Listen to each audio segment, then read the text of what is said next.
Hello, I'm Jonathan Mills. I'm 35 years old. I was born in Baton Rouge, Louisiana.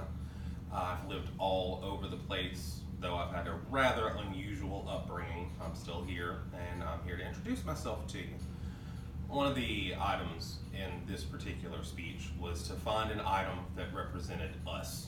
And I didn't think that was going to be as difficult as it was, but I think I walked around this house for 45 minutes just trying to find an item that in any way I could think represented who I am in any way, shape, or form. And I went back to my office after looking and finding nothing, just defeated, and my eye fell on something. And I don't know what made me start thinking about it, but it was the perfect thing, and it was the last thing I would have thought of. This is a vase. That's what most people call it.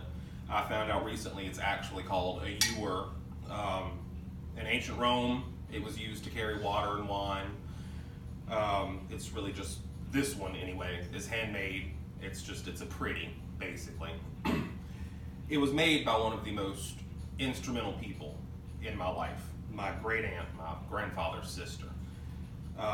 Later on in her life, when she got older, she started making things. She was incredibly artistic. She was incredibly sweet and incredibly good.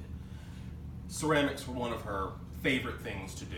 She would spend hours and hours and hours and days and days and days making each little thing just full of love and care.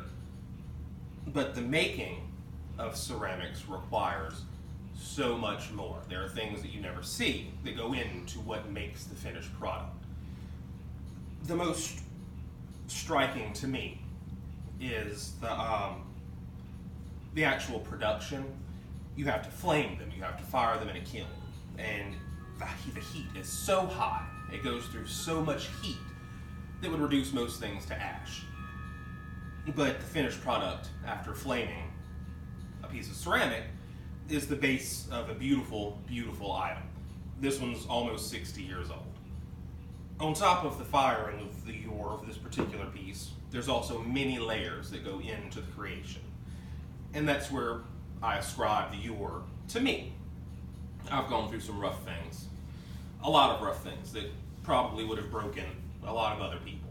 But I've turned what I went into propulsion for me. I've turned it into a reason to do better, to do more than was expected. There's also a lot of layers to me, like the ewer. There's love, education, my past, basically. So like the ewer, I've been put through it, but there's lots of different layers.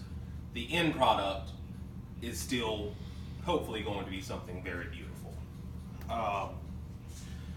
I've turned what has happened in my life into a reason, like I said, to keep on going.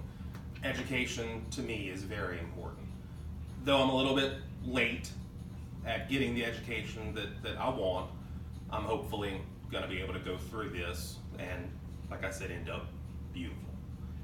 That's pretty much it for right now. Thank you so much for your time. Bye-bye.